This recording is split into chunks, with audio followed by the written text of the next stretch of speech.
1 month ago, almost every day, I used to wake up and reach for my phone instantly. Before my eyes even adjusted to the light, scroll, check, scroll again, not looking for anything, just feeding something bad. Like we all, I knew I wasn't supposed to do that, but I just stared at my phone. And the scary part, I didn't even notice I was doing it. My name is Ishan. Today, I'm going to tell you about how exactly I defeated my phone addiction by using my phone. See, we live in the most stimulated era in human history. Every app, every feed, every notification is engineered by some of the smartest people on earth to keep us hooked on what we consume. And most of us just accept that and do it anyways. But here's what's actually happening inside your brain. Every time you get a hit of novelty, a like, a funny video, a new message, your brain releases dopamine. Not because you achieve something, just because something new happened. Do that 10,000 times a day and your baseline drops drastically. The things that used to feel good, a simple walk in nature, a conversation with your loved ones sitting quietly, they all start to feel like nothing. You need more and more just to feel okay. That was me, not in a dramatic way, in a quiet, slowly, barely noticeable way.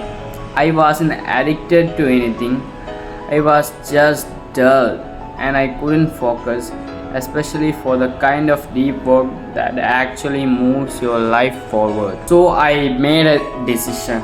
No more social media in the mornings. No YouTube as background noise. No reaching for the phone every time I felt a pause in my day. I wasn't going to do like full monk mode. I wasn't throwing my phone in a river. I was just going to make my brain work for its rewards again.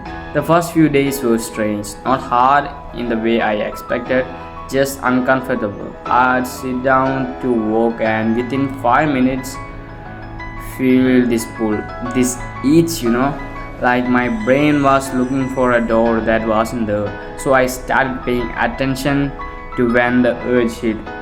Bored, reach for the phone. Uncomfortable, thoughts, reach for the phone. Task getting hard, reach for the phone. It wasn't about entertainment, it was about escape. I'd be escaping so often that I didn't even know what I was running from. Actually, I am still this guy. I want to be honest with you rather than sugarcoating like others. I haven't cracked some code, but something is shifting and I want to tell you exactly what. First, mornings feel different.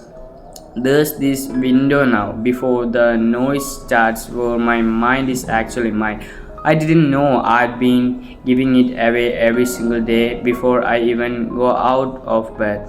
Second, boredom stopped feeling like a problem. I used to treat any empty moments like an emergency to be solved. Now I let it sit, and what I notice is that the best ideas come in the boring moments. Your brain needs silence to synthesize. We have been starving. Third, and this one surprised me, I started wanting to do hard things again, running longer, sitting with difficult tasks instead of bouncing it off. When you stop outsourcing your stimulation, you start craving the real kind, the kind that comes from building something, finishing something, pushing through something. Here's what this is really about. It's not about being anti-phone or anti-technology. It's about who's in charge, because every goal you have, every version of yourself you are trying to become requires the ability to do hard things. When you don't feel like it, you cannot build the capacity if your nervous system is constantly being hijacked. Discipline isn't a personality trait, it's a muscle, and you can't build a muscle in an environment that never lets it rest. The detox is in the goal. Reclaiming your attention is the goal, because your attention is your life.